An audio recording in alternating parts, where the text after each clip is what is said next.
Diga, a fé é loucura para os homens. A fé é loucura para os homens. Por isso tem um monte de maluco se dizendo teólogo, dizendo apóstolo, dizendo pastor, que achar, olha só que loucura, achar é a fonte da fé sem ser o Espírito. Diga impossível. Impossível. Diga aí. Impossível. A fonte da fé está onde? No na mente humana, não no cérebro. O cérebro comanda o corpo. Comanda os braços, comanda as pernas, comanda o intestino, os sistemas digestivos, sanguíneo, né? Mas a nossa mente não está no corpo, está fora do corpo, está numa dimensão onde não há possibilidade nenhuma de ser desvendado. Você só descobre o que Deus quer que você descubra. Passou disso, diga não. Paulo deixou claro: o que é revelado para o homem pertence ao homem, e o que não é revelado para o homem pertence a Deus. O escritor de Eclesiastes deixou claro: Deus fez o homem perfeito, mas o homem buscou muitas invenções. Digo, o homem adora inventar. Nós somos inventores natos, né? Por quê? Porque sempre inventamos alguma ferramenta, sempre inventamos alguma situação que vai nos prejudicar. Olha que coisa interessante. Vamos falar um pouquinho sobre invenções, né? Quando Alexander Graham Bell inventou o telefone, foi uma fábula, foi algo extraordinário, foi fabuloso, né? Pessoas de longas distâncias podiam se comunicar, né? Diga, foi ótimo o telefone. Hoje estamos desprezadinho o telefone, né? Ninguém nem liga mais o telefone. Quem tem telefone em casa ainda? Telefone. Tá na mão. Eu tenho 1, 2, 3 pessoas sem telefone em casa. Puxa. Diga, o telefone era só falar. O telefone você colocava até mais emoção, né? A saudade, nossa, está longe, né? O pai lá na Conchinchina, o filho na Conchinchona, e um falava com o outro, aquela emoção, aquela saudade. Hoje não, hoje você dá uma chamada de vídeo, não dá para ser falso mais. É. As pessoas que namoravam perguntavam: onde você está, meu amor? Eu estou ligando para a rodoviária, né? Hoje em dia, faz uma chamada de vídeo para saber que você está mentindo. Diga, nem sempre as invenções fazem bem para a gente. Para inventar o micro-ondas, diga, legal. Só que causa tantos problemas, tantos distúrbios. Na verdade, nós hoje vivemos dentro de uma usina nuclear. Porque tudo o que nós tocamos tem radiação. Você tem smartphone? Você convive com radiação. Você tem televisão? Convive com radiação. Você tem micro-ondas? Você tem uma Angra 200 em casa, né? Você tem tablet? Tem computador? Tem laptop, notebook, né? Ou seja, nós vivemos a mercê da radiação, né? Somos todos radioativos. E quando tem frieira no pé, piorou, né? Então nós temos que entender que as invenções, vamos falar sobre invenções, não, as invenções que o homem fez, nem todas o beneficiaram. Muitas o prejudicam. Não foi legal ter criado o homem, ter inventado o carro? É? Mas o que causa mais morte em acidentes na Terra? O carro. Mas não foi a invenção do homem. O problema é que nem todo mundo está pronto para uma invenção. Nem todo mundo está pronto para ser revelado alguma coisa para ele. Tem pessoas, por exemplo, quem conhece alguém que guarda segredo? Você guarda segredo? Quem guarda segredo? Levanta a mão. Se mentiu o dedo, cara. São poucas pessoas que guardam segredos. Porque nem todo mundo está pronto para uma revelação. Nem todo mundo está pronto para alguma coisa que você precisa falar para ele guardar atrás da cerquinha chamada dente, né? Tem pessoas que você contar alguma coisinha de nada, ele não conta para ninguém, a não ser para a torcida do Corinthians e do Flamengo, que posteriormente vão contar para do Palmeiras, tá ligado? E vai chegar no Santos mais cedo ou mais tarde. Você deve esperar, todo time de futebol sabe o que aconteceu com você. E nós sabemos que se todo time de futebol, se toda a torcida sabe, o mundo inteiro também está sabendo. Então tem coisas que Deus revela para a gente, porque nós não estamos preparados para aquilo. Tá? Nós não temos essa condição ainda de receber, mas Ele nos deu algo tão extraordinário para vivermos da fé. Diga, viver da fé. Viver da fé. Pessoas que vivem da fé, estou falando fé genuína, elas não se preocupam com as dimensões, elas não procuram pelo em ovo, não procuram chifre em cabeça de cavalo. Estou bem nordeste, né? Bem mineiro e bem nordeste. Pelo em ovo é de mineiro, chifre em cabeça de cavalo nordestino. Vou mudar um pouquinho, vou colocar daqui do sudeste aqui, né? Ou seja, apesar que mineiro é sudeste. Nós não ficamos procurando piolho na cabeça de quem não tem, tá? Mas se procurarmos, acabamos o quê? Achando. Por exemplo, eu não pego piolho. Ou o sangue é muito ruim, ou eu tenho muita caspa, né? Poucos pernilongos curtem no meu sangue. Ou é azul, ou é ruim para ler. Não, eu prefiro acreditar que aquele misturou com o sangue de Jesus e Ele nos dá livramento de tudo. Tá? Mas por que eu estou falando tudo isso?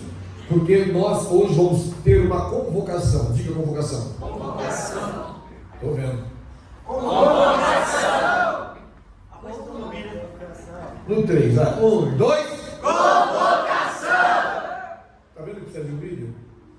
Você imagina se não tivesse líderes na face da terra para nada? Como seria? Uma bagunça danada. Você imaginou? Por mais que seja corrompido o sistema judiciário, o sistema de governo, o sistema que lidera as nações, imagine se não tivesse ninguém para liderar. Como seria? Quem viveu na roça e apacentou algum bicho? Levanta a mão. Que tipo de bicho você apacentou? Boi e cabra. Também? Ovelha. O que mais? O que mais, levanta a mão? Qualquer tipo de criação.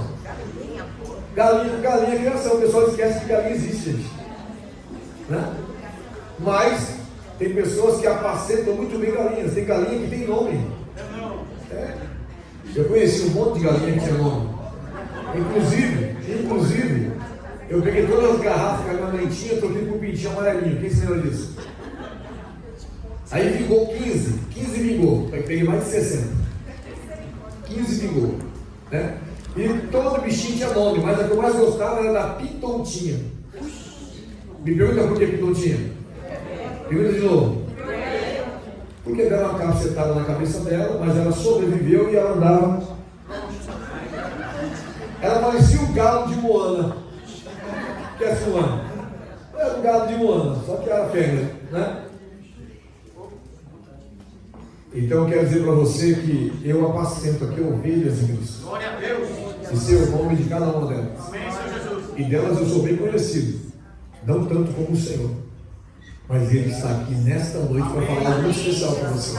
Diga convocação. Convocação. Hoje você vai ser convocado para a guerra. Glória a Deus. Diga convocado para a guerra. Convocado para a guerra. Existem muitas pessoas que acham que crente é um ser alienado, tonto, tolo, que toma tapa na cara e vira outra, né?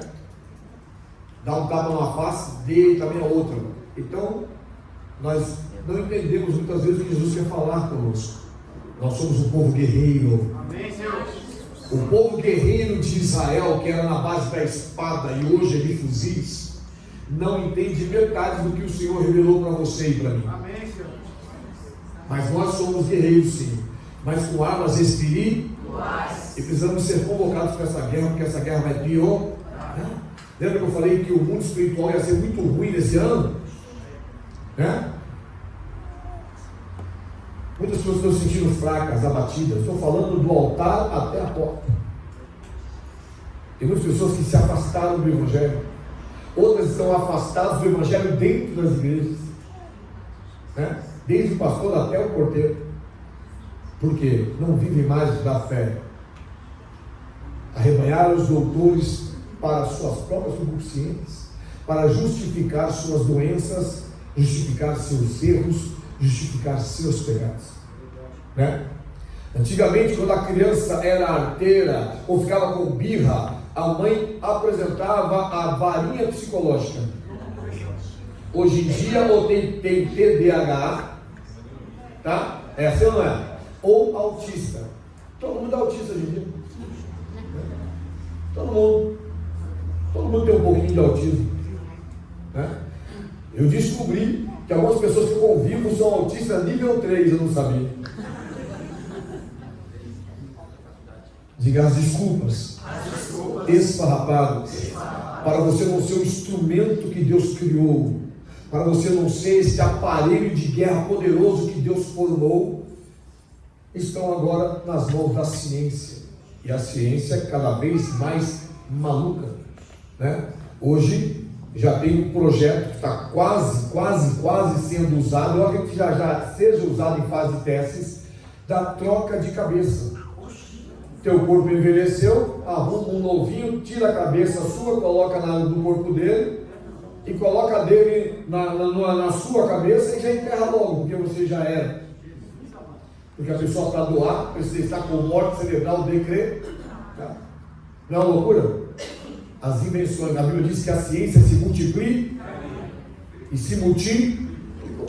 O problema é que a ciência não vai te dar nada, porque você é maior do que a ciência, porque a ciência até hoje não descobriu onde fica a mente humana, descobriu o cérebro, descobriu que segundo o cérebro é o intestino, descobriu que para você não ficar demente tem que ter músculo na panturrilha, mas ainda não descobriu como criar uma pessoa como você, porque só Deus é capaz disso.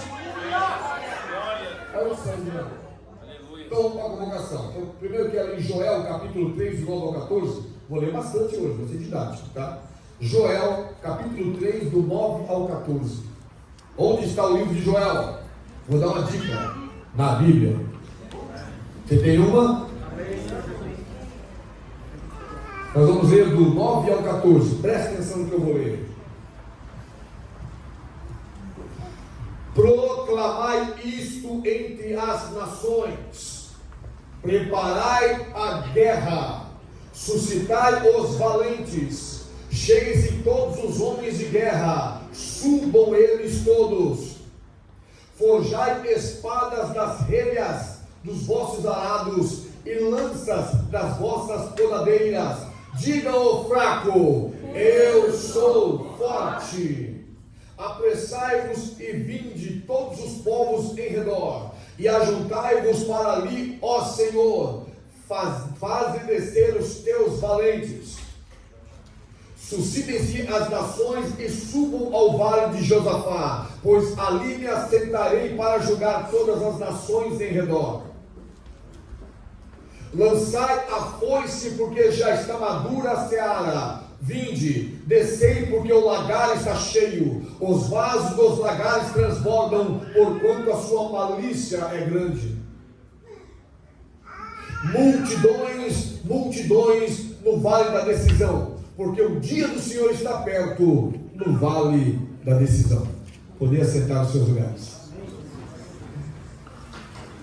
Em Romanos capítulo 8, 16, se não me engano, acho que é 16, está escrito assim: porquanto o Senhor não nos deu um espírito de covardia. Diga, não nos deu um espírito de covardia, mas deu-nos um espírito de fé, de poder, de convicção. O espírito, diga guerreiro. Diga de novo. Diga de novo. Mais uma vez. Nós somos guerreiros. Pastor, somos guerreiros por quê? Porque temos uma descendência. E de que descendência nós somos? Do Senhor dos Exércitos. Diga, somos guerreiros. Somos guerreiros. Fala até você acreditar. Somos guerreiros. Somos guerreiros. Somos guerreiros. Então precisamos parar de nos ater ao fracasso e à covardia. Diga, tem coisa que tem que ser feita. Diga aí. Tem coisas que se você não tomar atitude, Deus não vai tomá-la para você. Pastor, isso é Velho Testamento. Mas multidões vão dar decisão. É lá no Armagedon. Diga, a Bíblia inteira tem algo de bom para nos ensinar todo santo dia. Tá? Então precisamos ter essa consciência. Diga, chega uma hora, diga aí. Chega uma hora que nós temos que tomar atitudes drásticas, se for necessário. Lá em Eclesiastes capítulo 3, do 1 ao 15, vamos ler bastante, eu falei, né? Eclesiastes 3, do 1 ao 15. Há tempo para todas as coisas. Você sabe que nós temos uma linguagem diferente desse negócio aqui, tá? Tudo tem a sua ocasião própria, e há tempo para todo propósito debaixo do céu. Há tempo para quê, gente? Tempo para quê? Para tudo que acontece na nossa vida e no nosso dia. Olha o que está escrito. Há tempo de nascer. Quem nasceu aí? Há tempo de morrer. Quem morreu aí? Eu morri pro mundo. Uma morte já foi. Como não vai ter a segunda, que é arrebatamento, eu não morro mais. Vamos lá. Há tempo de nascer e tempo de morrer. Tempo de plantar e tempo de arrancar o que se... Tempo de matar. Calma aí, gente. Mata a alma, mata outra coisa, né? E tempo de curar. Tempo de derrubar e tempo de edificar. Tempo de chorar, tempo de rir, tempo de prantear, tempo de dançar, tempo de espalhar pedras, tempo de juntar pedras, tempo de abraçar, tempo de abster-se de abraçar, tempo de buscar e tempo de perder, tempo de guardar e tempo de deitar fora ou jogar no lixo, tempo de rasgar e tempo de costurar, que é coser, tempo de estar calado e tempo de falar. Nós estamos numa época que não podemos nos calar mais. O tempo de falar chegou. O tempo de defender sua fé chegou. O tempo de proferir a tua fé, teu temor, seu amor por Cristo está agora às portas. Tempo de amar e tempo de odiar. Tempo de guerra e tempo de paz. Como assim tempo de amar e de odiar? Parece brincadeira, parece uma coisa até maluca. Não, não. O amor e o ódio são separados por uma linha tênue. Eu sei que você que é casado, que é casada, você já amou muito o marido, você já amou muito a esposa, mas odiou também. Certo ou errado? Ou estou mentindo? Meu Deus. Quem é casado, levanta a mão. Você só amou até agora. Quem já odiou de vez em quando aí? Um ódio pequenininho, uma coisa miudinha. Diga, é uma linha tênue. O amor e o ódio vão de um lado lá do lado. Tá? Quer ver? Uma coisa que o ser humano tem dificuldade é ser contrário. Ninguém gosta de ser contrariado. Diga, ninguém gosta de ser contrariado. Outra coisa que o ser humano abomina, ser cobrado. Ninguém gosta de ser cobrado. Mas chegou o tempo de resolver o problema. De aceitar a cobrança de Deus, porque Deus só cobra quem Ele ama. Amém, Senhor. Que proveito tem um trabalhador naquilo em que trabalha? Ou seja, se não desfrutar, tenho visto o trabalho, penso que Deus deu aos filhos dos homens para que neles se exercitarem. Tudo fez formoso em seu tempo. Também pôs na mente do homem a ideia da eternidade, se bem que este não possa descobrir a obra que Deus fez desde o princípio até o fim. Sei que não há coisa melhor para eles do que se regozijarem e fazerem o bem enquanto viverem. E também que todo homem coma e beba e goze do bem de todo o seu trabalho. É dom de Deus. Eu sei que tudo quanto Deus faz durará eternamente. Nada se lhe pode acrescentar e nada se lhe pode tirar. E isso Deus faz para que os homens temam diante dele. O que já existiu, o que há de ser também já existiu. E Deus procura de novo o que já se passou. Vamos simplificar isso. Diga, tempo para todas as coisas na face da terra, debaixo do sol. Você trabalha anos e anos e anos. Não chega o tempo de aposentar-se? Chega ou não chega? Chega ou não chega? Você, quando planta alguma coisa, não chega uma hora que você vai ter que colhê-la? Isso no sentido físico, também espiritual. Então, a Bíblia está convocando você para ser um guerreiro, não para ser um covarde, não para ser um fracassado, um temeroso. Deus te gerou 2 vezes, porque você nasceu de novo quando encontrou Jesus. Para que você possa ser um baluarte, um instrumento na sua mão, um luzeiro acima do alqueire, porque vós sois a luz do mundo. O Senhor chamou você para causar nesta terra e para impedir a destruição total e imediata, porque vós sois o sal da terra. Enquanto a carne humana apodrece, nós somos o único motivo para que eles não possam ser destruídos de uma forma total. Porque nós sabemos que o sal conserva a carne. Pastor, o senhor gosta de jabá? Gosto. O que é jabá? Jabá é uma carne em decomposição. O sal só impede que as bactérias, que os vermes consumam. E quando você come, você fala: eita, tem bom, né? Quem gosta de jabá aí? Com cuscuz ainda, hein? Está proibido comer cuscuz, viu, Roberto? Diga: Deus é fiel. Então vamos lá. Em Joel, Deus está convocando o povo para a guerra, porque não era tempo mais de ficar o quê? Né? É tempo de quê? De guerrear. E nós temos uma guerra para vencer. Não é a guerra contra o homem, não. Não é a guerra contra o Alexandre de Moraes e o judiciário brasileiro. Não é a guerra contra o Congresso brasileiro. Nem tão pouco contra essa porcaria que está no poder aí, mas não é o verdadeiro. Não. Nossa guerra não é contra a carne, tão pouco contra o sangue.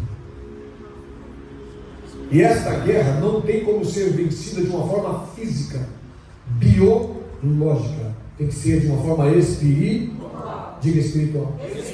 Mais uma vez. De novo, para você ser. Lá em Mateus 24, está escrito: porque hão de surgir falsos cristos e falsos profetas, e farão grandes sinais e prodígios, de modo que, se possível fora, enganariam até os. Presta atenção, não é que vai enganar, se possível fora. Ou seja, se ficarmos muito desligados, despreparados, com a guarda baixa, corremos o risco de sermos enganados. Mas se estiver na posição de guerreiro, na posição de start, preparado para a batalha, né? Não stand-up. Em stand-up, você está em repouso. O que acontece com a TV quando fica o dia, a noite toda ligada? Ela dá um stand-up automático. Pergunta: tem algum retardado assistindo? Aí, se você não clicar em nada, o que acontece? Stand-up. Tem muito crente em stand-up. Só que com um grave problema: não tem ninguém para acionar o controle remoto. Vai ficar adormecido até que o Senhor se manifeste. Aí nós recebemos aquela frase: agora é tarde demais. Quem quer ser convocado para a guerra hoje? Amém. Pastor, mas eu vou ser convocado para a guerra, como que eu vou lutar? Com as armas que o Senhor também vai te dar. O mesmo que convoca o soldado, ele concede o uniforme, o coturno, o FAL, o fuzil, o cantil, a mochila. O que convoca você para a guerra, ele tem tudo o que você precisa, o uniforme necessário para representá-lo diante dos seus inimigos. E olha só o que Timóteo diz: que aquele que é convocado para a guerra não se embaraça com as coisas deste mundo. Diga: tudo na vida tem que ter foco. Tudo na vida tem que ter foco. Diga: foco. Foco. Foco. Foco. Que foco? O que? Foco. Foco. Foco. Foco. Mais uma vez. Foco. Foco. Numa guerra você tem que ter foco dobrado, triplicado, quadruplicado. Já pensou uma pessoa sem foco na guerra? Essa geração de hoje que fica com fome e senta em qualquer lugar para comer? Aí senta lá na linha de frente, um sniper vai fazer o quê? Ketchup na cabeça dele. Porque é o que está acontecendo. Os crentes de hoje, olha só que interessante, nós vivemos hoje várias gerações de crentes. Por quê? Tem pessoas da minha época, né, que tem já 40 anos de estrada. Tem pessoas que têm 20, tem 30, tem 10, tem 15, tem 5, tem 1, tem 2. Tem pessoas que nem na estrada entrou ainda. Mas são de diversas gerações diferentes. 60, 70, 80, 90, 2000. E quando virou 2001, virou o século também. Então nós somos pessoas do século passado. Hoje uma pessoa que nasce no ano 2001 tem 23 anos. E quando você fala assim, eu nasci em 1900, fala assim, 1900? Tem até uma trend nas redes sociais.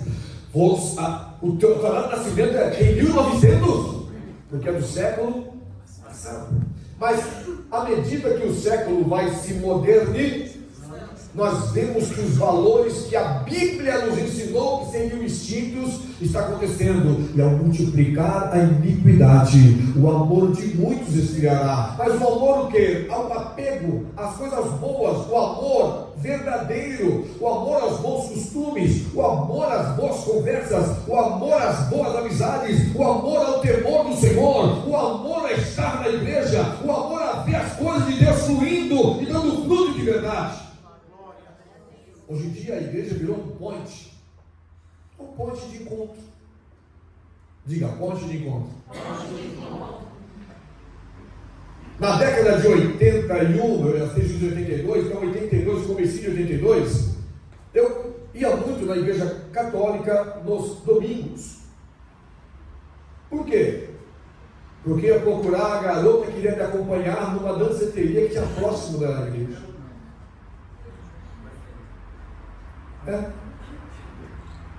E muitos jovens a mesma coisa. Como nós éramos muito conhecidos lá, quase todo mundo frequentava a mesma igreja, 99% estava na balada e 1% que não estava, que o pai não deixava porque não tinha idade ainda. Então era só uma maneira, né, de se sentir justificado. Mas o que a gente fazia depois da missa? Não justificava-se. Eu só fui justificado quando encontrei Jesus. E entendi que o que eu fazia era totalmente errado.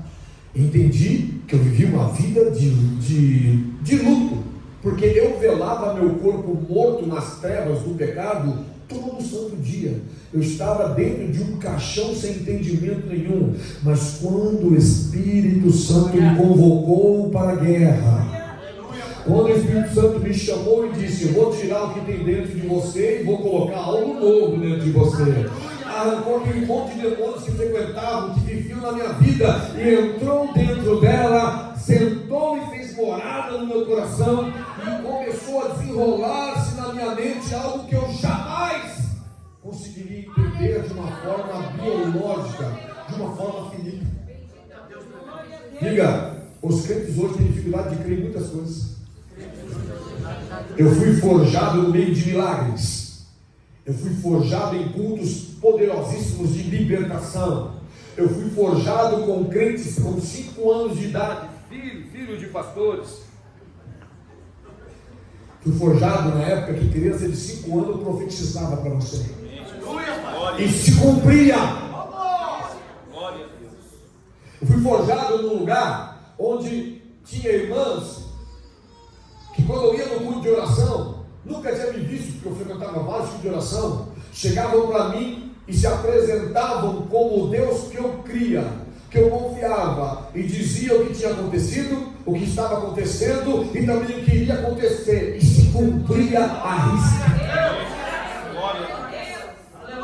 Hoje temos um evangelho muito light. Vocês podem dar graças a Deus no lugar que vocês congregam, porque Deus ainda fala com vocês.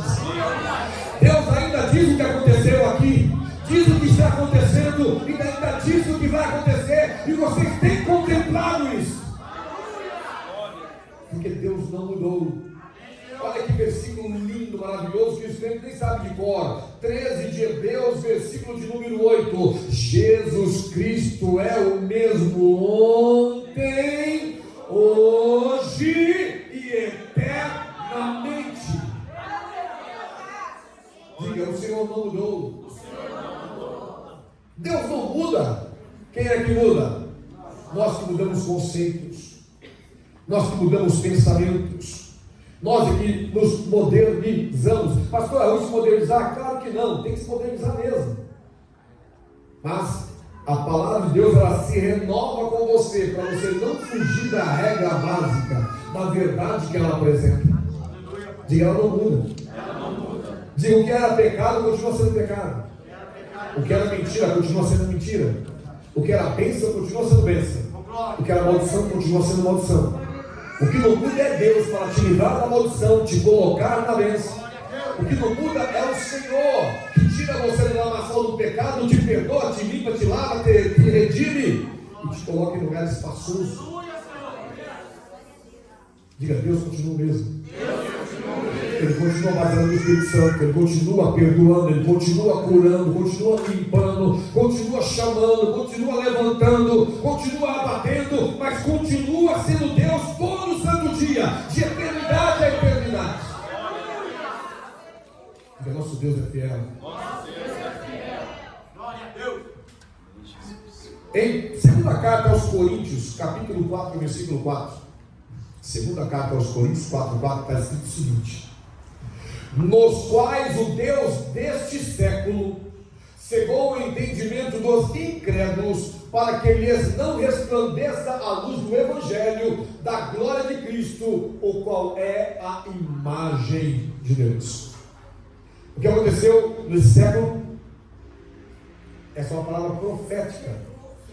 Paulo, quando disse isso, ele não sabia que nós estaríamos vivendo tão firmemente esta palavra que ele falou há 2000 anos atrás. Hoje vemos isso. O Deus desse século. Quem é o Deus desse século? O mundo jaz em quem? O mundo jaz em quem? Quem é o Deus desse século? É o diabo, Satanás. Tem tanto nome, né?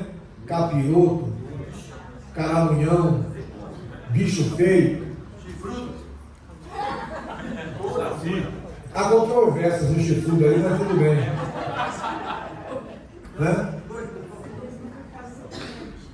Nome não falta, mas as entidades estão aí para destruir vidas. As entidades estão aí para entrar dentro de casas, para destruir famílias, para destruir seus filhos, para destruir tudo que você colocou de bom na sua vida, para destruir o que você conquistou, porque eles não param, porque nossa guerra é contra eles, e eles procuram o que para entrar? Brechas.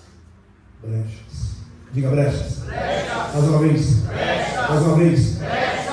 Entenda que ele não precisa de uma porta aberta, mas apenas de uma. Nós pegávamos muito nos anos 80 sobre a cunha do diabo. Quem sabe o que é uma cunha? Quem já rachou lenha? Poucas pessoas aqui. Eu já rachei lenha. Então a gente metia um machado na madeira e colocava a cunha para não fechar e batia na cunha. À medida que batia na cunha, a madeira ia se abrindo. O diabo só precisa de uma brecha, ele coloca a cunha. E quando ele coloca a cunha, ele vai batendo naquela cunha. E vai minando sua mente, vai minando seu corpo, vai minando sua vida, vai minando sua fé, vai minando sua frequência nos cultos, vai minando a palavra de Deus na tua vida. Você não espera você estar frio, derrotado, acabado no mundo das trevas novamente. Os cantores antigos cantavam que o diabo tinha sapatinho de algodão, sapatinho de lã. Diga, ele não faz barulho. O escritor de Coríntios, que é Paulo, diz que ele se transforma num anjo de luz. Então, é muito comum as pessoas serem enganadas, principalmente quando usam esse livro indevidamente. Essa palavra é você pregada com verdade. Mas eu vim aqui fazer uma convocação para você. Amém, Senhor Jesus. Tem lugar no exército, está disposto a entrar? Amém. Tem arma sobrando para lutar, você está interessado em vencer? Os uniformes todos estão perfeitamente do tamanho certo. Você não precisa nem escolher, porque o seu já está pronto, preparado para você colocar. E olha que não é um uniforme qualquer não, é conhecido como a armadura de Deus.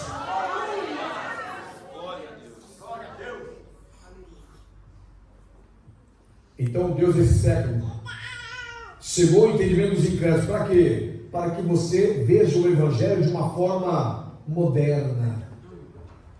Pastor, nós não somos antigos, mas não. O senhor é da época que o camarada usava peruca para pregar. Sabia que todo mundo já usou peruca na França ou na Inglaterra numa certa época? Ainda há júris lá que o juiz coloca a peruca.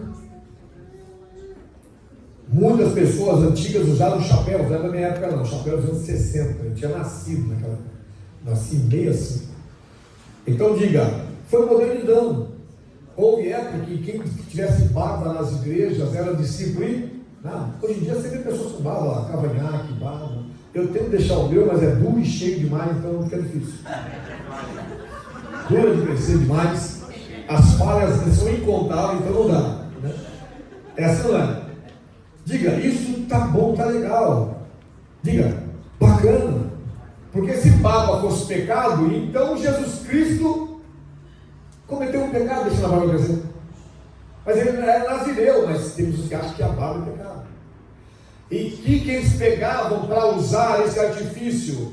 José, quando entrou na presença do rei, se barbeou. Eles não entenderam ainda que o rei dos reis e o Senhor dos senhores, que todo mundo vai se dobrar diante dele e confessará seu nome, era nazireu e tinha barba.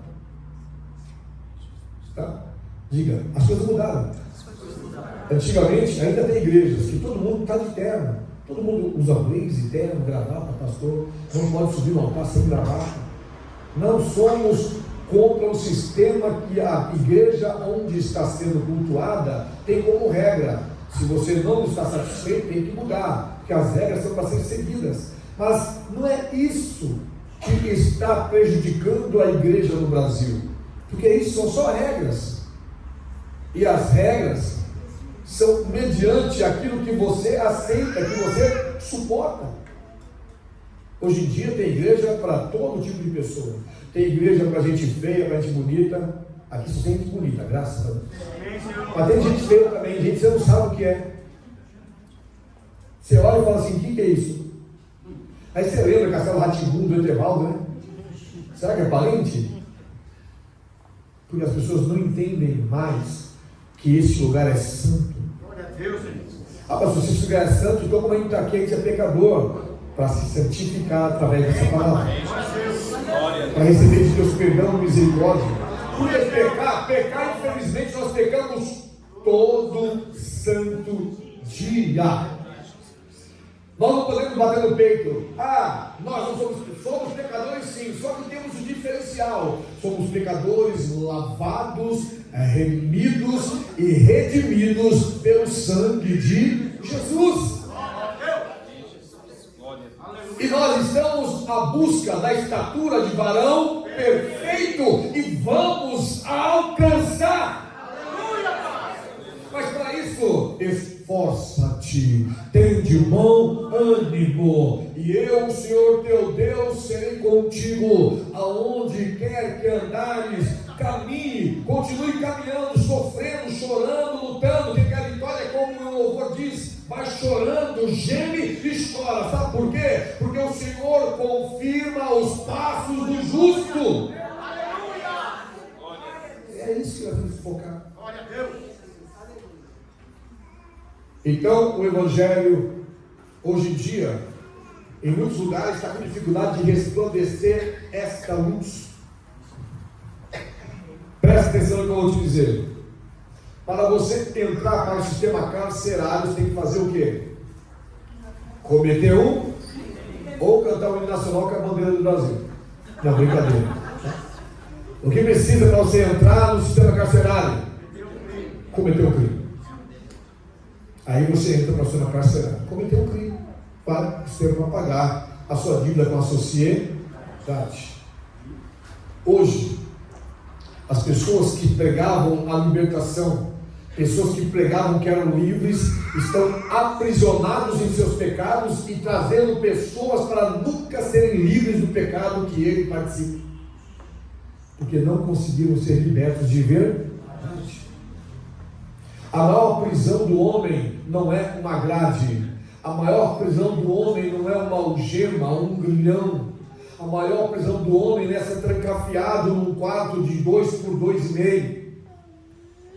A maior prisão do homem é a sua mente, quando ela se cauteriza, quando ela calcifica, quando ela não consegue mais achar defeito e erro em nada do que ele está fazendo. Ele não se cobra, ele não se pune, e quando menos se espera, ele está completamente destruído. Quando a mente está cauterizada, você não consegue entender o que Deus fala. Você está ouvindo o que eu estou falando? Amém. Então eu quero dizer para você que esta voz é minha, mas a palavra é de Deus. Amém. A palavra é do Senhor. Por isso ela vai continuar para sempre, eternamente. Vai passar o céu, vai passar a terra e ela vai se cumprir, ela não vai se desatualizar. Vai acabar o reino aqui na terra, porque nós começamos por aqui e vamos entrar no reino celeste que começa por aqui, mas termina num lugar maravilhoso, inefável, glorioso, e esta palavra vai ser lembrada e pregada lá. Pastor, está maluco? Que quem vai querer ouvir? Você não vai precisar ouvir porque ela te salvou, mas os anjos estarão curiosíssimos para ouvir a voz, a palavra que levou tanta gente para estar com Deus e com eles. Essa palavra não acaba nunca, é a palavra de Deus. E permanece para sempre. Agora nós vamos fazer um tour aqui, tá? As 7 cartas do Apocalipse traz conselhos, mas também traz a tristeza de Deus para com aquilo que estava sendo feito. Em Apocalipse capítulo 2, versículo 2 ao 5 está escrito, eu falei que a gente vai ler bastante: conheço as tuas obras e o teu trabalho e a tua perseverança, sei que não podes suportar os maus, e que puseste à prova os que se dizem apóstolos e não o são, e os achastes mentirosos. E tens perseverança, e por amor do meu nome sofreste, e não desfaleceste. Tenho, porém, contra ti que deixaste o teu primeiro amor. Ao multiplicar a iniquidade, então Deus não está falando coisas ruins contra este homem, este bispo, este responsável pela igreja. Qual é a primeira igreja mesmo? É o quê? Qual a primeira igreja do Apocalipse? Está com a Bíblia na mão, está com o Google. A igreja de Éfeso. Era um homem bom, mas foi tanta frustração que ele se frustrou aí. Foi tanta frustração, foi tanto problema, que ele passou a não permitir que o seu coração tivesse amor pelas pessoas. Então ele vivia de regra. Ele falava o que era certo, falava o que era correto, punia os que eram errados, disciplinava os que eram mentirosos, mas ele não tinha mais aquela alegria de estar servindo ao Senhor. Então Deus diz assim para ele: tem uma coisa contra ti, você fez tudo certinho, você colocou eles à prova, você disciplinou, você cuidou da tua igreja, você ensinou a verdade, mas você abandonou o seu primeiro amor. Não há mais amor no teu coração, não há mais vida dentro de você. Arrepende-te e volta. Lembra-te de onde tens caído.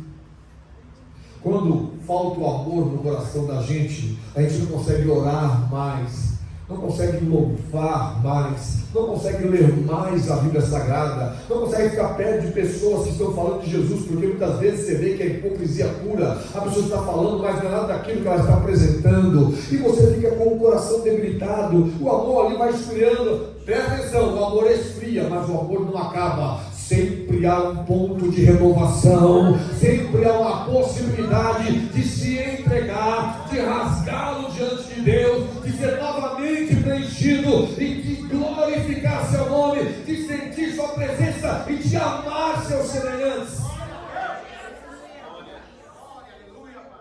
O amor esfria realmente, mas não morre.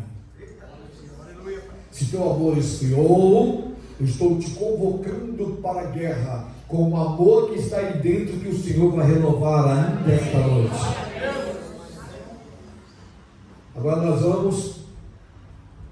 Lembra-te, pois, de onde caíste, arrepende-te e pratique as primeiras obras, e senão brevemente virei a ti, removerei o teu candeeiro, se não te arrependesses. Ou seja, se arrepender é legal. Se arrepender é top. Se arrepender é pop. Não é algo que é pop, não. É arrependimento que é pop. Fala também é pop. Capítulo 2, versículo 9. Conheço a tua tribulação e a tua pobreza, mas tu és rico. E a blasfêmia dos que dizem ser judeus e não o são, porém são a sinagoga de Satanás. Verso 10. Não temas o que hás de padecer, eis que o diabo está para lançar alguns de vós na prisão, para que sejais provados, e tereis uma tribulação de 10 dias, ser fiel até a morte, e dar-te-ei a coroa da vida. Esse aí não foi repreendido, mas foi alertado. Porque não é porque nós somos crentes, somos tementes, que temos uma vida mais pertinho de Deus, que somos infalíveis, ou que somos, Senhor, simplesmente indestrutíveis. Não, nesta terra somos passíveis de qualquer coisa, mas o que mais me motiva, por mais problema que eu possa viver, é a presença de Deus através da sua promessa, da sua palavra. Eis que estarei convosco todos os dias, até a consumação dos séculos. Então Deus está contigo, Deus está comigo, Deus está conosco. Para que duvidar? Para que desistir? Para que se prostrar? Levanta-te e tem de bom ânimo. Olha o que diz a palavra, está lá em Tessalonicenses capítulo 5, 16, 17, né? Isso para mim é a frase mais poderosa que tem na Bíblia, tá? Desperta tu que dormes. Olha só, Deus está falando com uma pessoa que está dormindo, não dormindo para sempre na morte, mas está morto espiritualmente. Desperta tu que dormes, levanta de entre os mortos, e Cristo te esclarecerá. Agora, pastor, mas que lógica tem isso? Simples. Quando aquele homem que tinha direito a 50% da herança, porque era primogênito, falou com Jesus: Senhor, eu quero te seguir, deixa eu enterrar meu pai. Jesus disse o quê? Deixe que os mortos enterrem seus próprios mortos.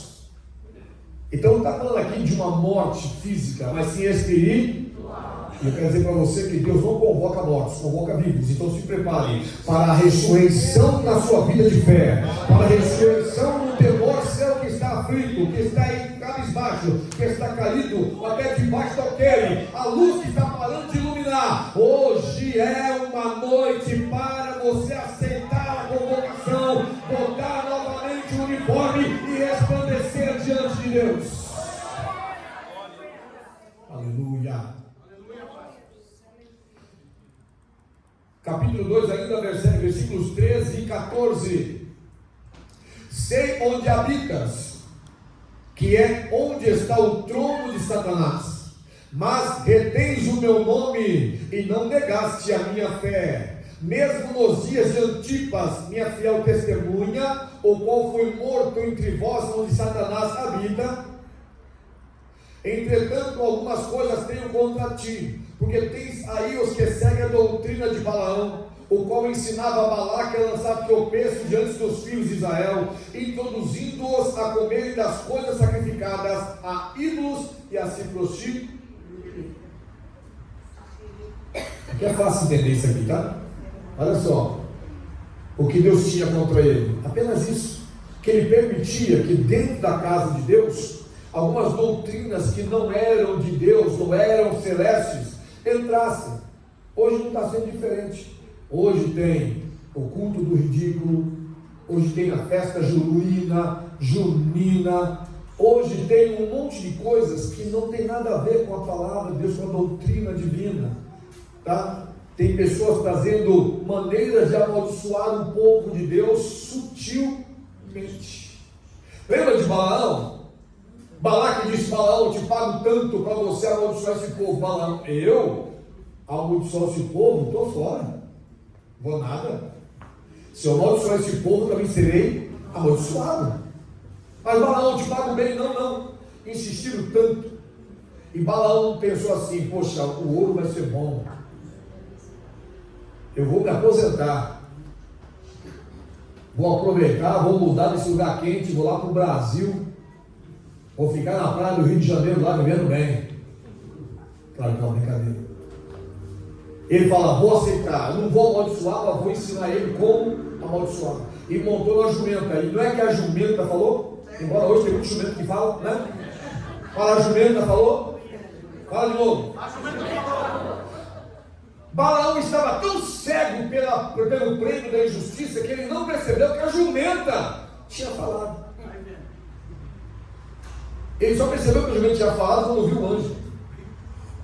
Ele fala: anjo, jumenta falando, mas ele desistiu do seu mal feito. Ele continuou e falou assim: olha, não posso amaldiçoar esse povo, mas procure algo na lei do seu Deus, que o seu Deus abomina, e faça acontecer. Balaque foi procurar nas leis do povo de Israel e descobriu a abominação que era a prostituição, que era a mistura. Deus não queria que o seu povo se misturasse com as trevas. E o que ele fez então? Já sei como fazer. Pegou as jovens mais bonitas, os jovens mais bonitos, e mandou para a fronteira onde estava Israel, ou seja, o lugar Israel estava, e convidou os jovens que estavam lá sem ter o que fazer, né? Gente, não tem coisa pior que um jovem sem ter o que fazer. Ou mente que passa asneira. A gente que é mais velho passa bobagem. Imagine os mais jovens. Aí aparece que, pô, bando de gente bonito, né? Não tinha toca-fita, não tinha baile funk, mas tinha saltério, tinha tambores.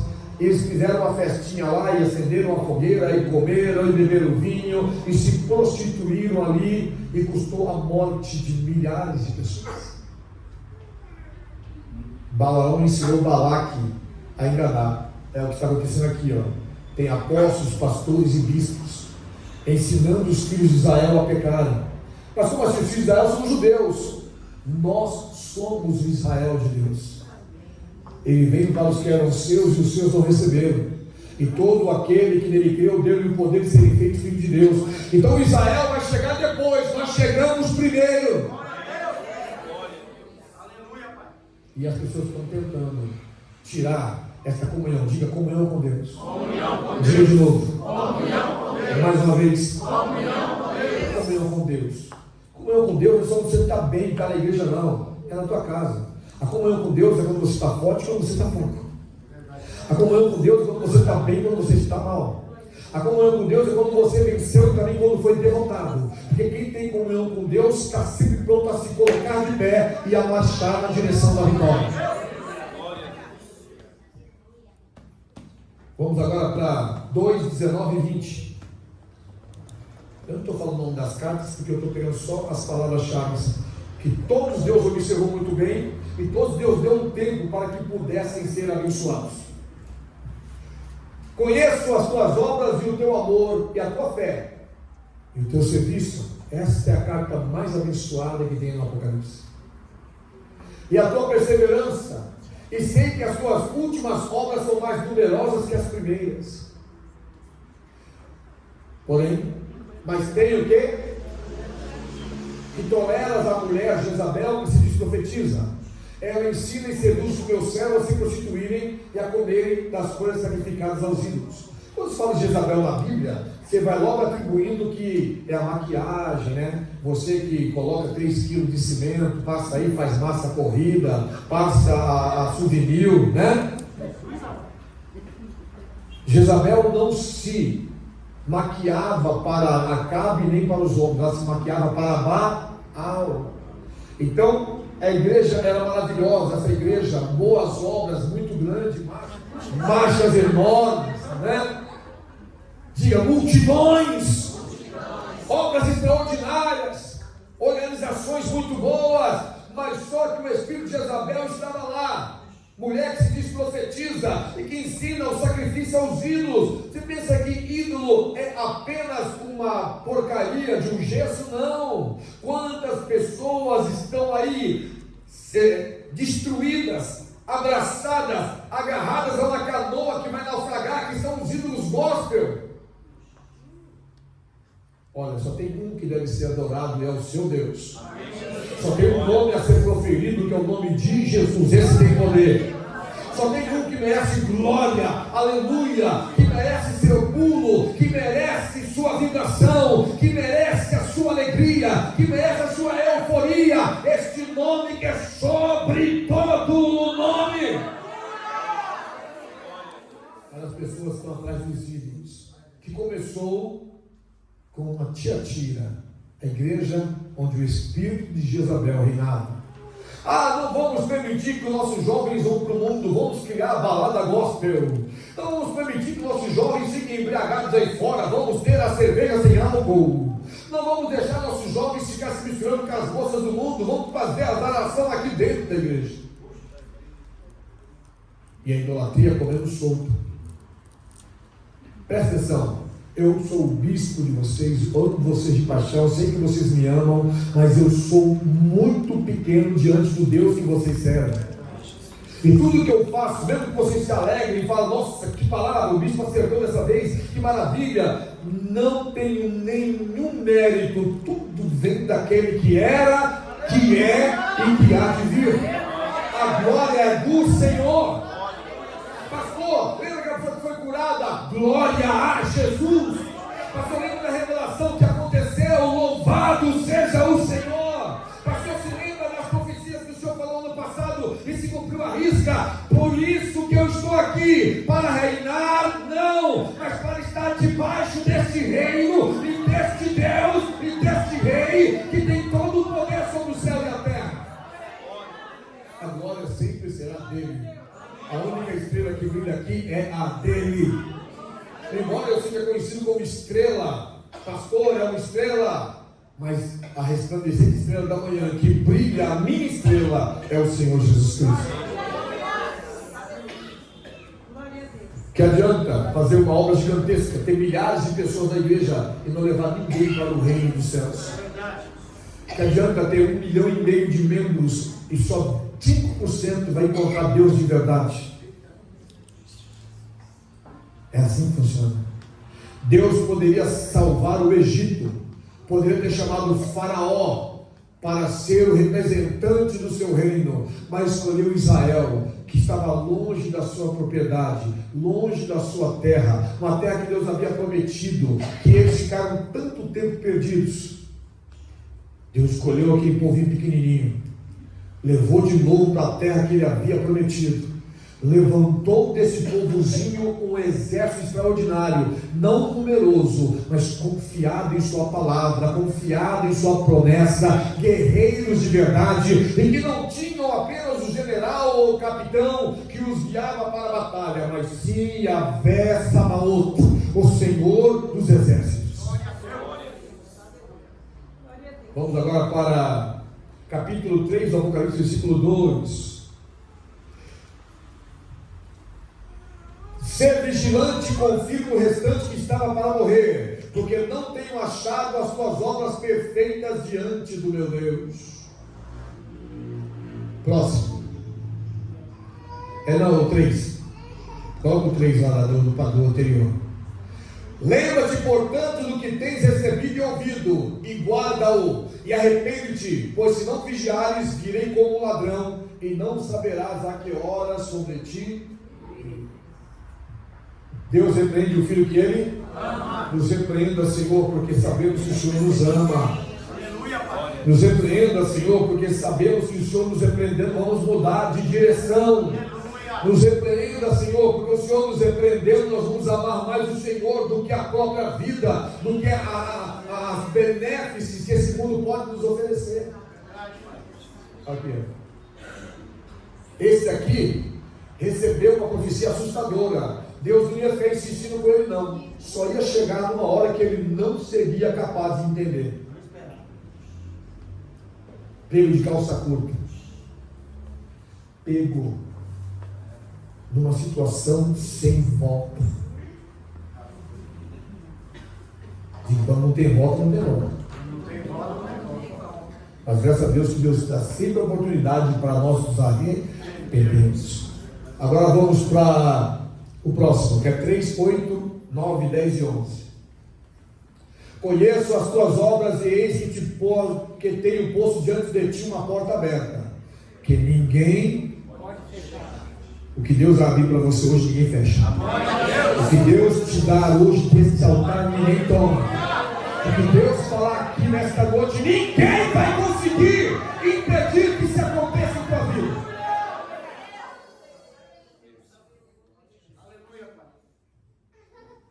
Continua lá. Aqui, ó. Que tem, não há, o 8. Que tem poucas forças, entretanto, guardaste a minha palavra e não negaste. Próximo. Eu vou dizer quando você escuta a voz de Deus. Esta igreja é a modelo, a igreja de Filadélfia.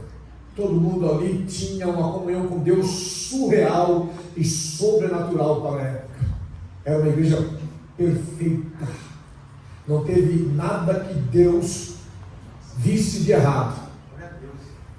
E quando Deus falou para ele assim: olha, sei como me ama, a sua paciência, que não negasse o meu nome, mesmo com pouca força. Deixa eu te falar uma coisa, Filadélfia. Deixa eu te falar uma coisa, bispo de Filadélfia. Deixa eu te falar uma coisa, igreja de Filadélfia.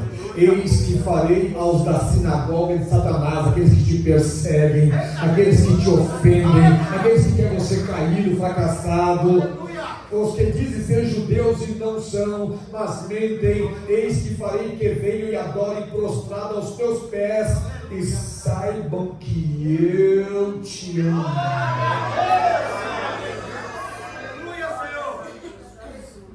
A sinagoga de Satanás não conseguiu ficar aqui dentro, mas não vai conseguir tirar você daqui, não. E eles vão ter que um dia voltar e falar assim: só o Senhor é Deus, naquele lugar Deus está. O povo estava certo, ficaram fortes, ficaram firmes, se colocaram de pé. Glória a Deus. Próximo, 10. Porquanto guardaste a palavra da minha perseverança ou paciência, também eu te guardarei da hora da provação que há de vir sobre o mundo inteiro, para pôr a prova os que habitam sobre ela. 11. Venho sem demora, apenas guarde o que tens, para que ninguém tome a tua coroa. Fala, guarde o que tens. Diga de novo. E o que nós temos, pastor? Casa própria, carro, bom emprego, bom salário? Não, nós temos a coroa da vida prometida, temos a salvação de Deus através do Evangelho da cruz. É isso que temos que guardar. Guarde o que tens para que ninguém tome a tua coroa. Guarde o que tens para que o dia que o Senhor, com o alarido de anjo, com o estrugir da trombeta, chame você pelo nome. Aleluia. Glória a Deus. Glória a Deus. Diga: Deus é fiel. 3, 15, 16, 17. Está acabando.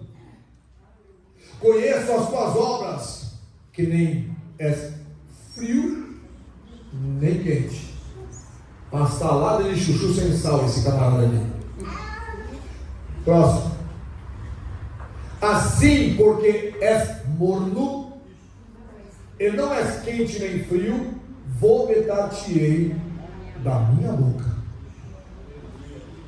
Porquanto dizes, rico sou, estou enriquecido, e de nada tenho falta, e não sabe que és um coitado, e miserável, e pobre, e cego, e nu. Rapaz, o negócio está feio aqui, hein? Próximo. Aconselho-te que de mim compres ouro refinado no fogo, para que te enriqueças, e vestes brancas, para que te vistas, e não se manifesta a vergonha da tua nudez, e colírio, a fim de ungir os teus olhos, para que vejas.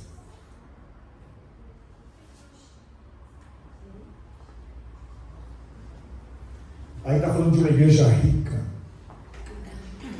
abastada, uma igreja poderosa, com poder político, com poder financeiro, com poder cultural, uma igreja que dispensa qualquer tipo de ajuda divina, porque ela está rica e abastada.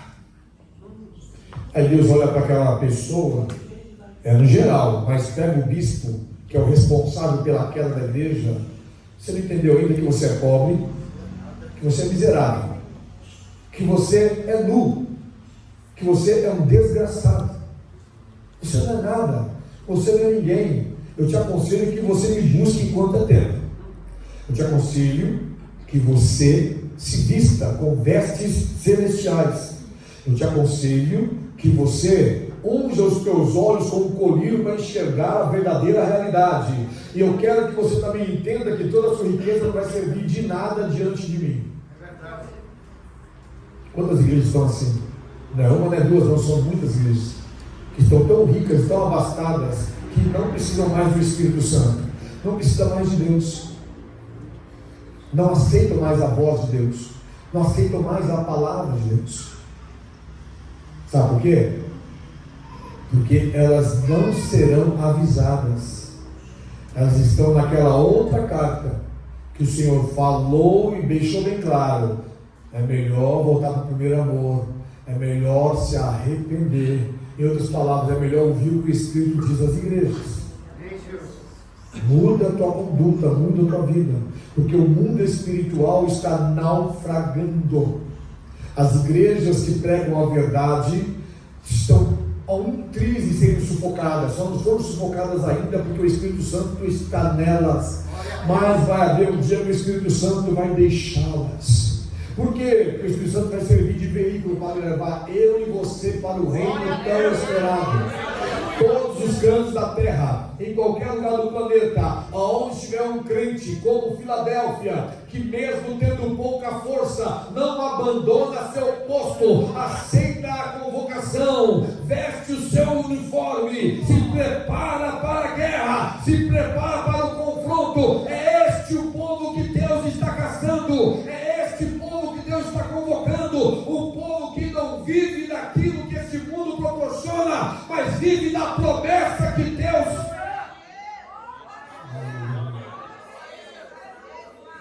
A promessa que Deus nos confiou. Você crê assim? Amém. Crê desse jeito? Amém. Então eu quero perguntar: você aceita a convocação? Amém. Fica de pé no seu lugar.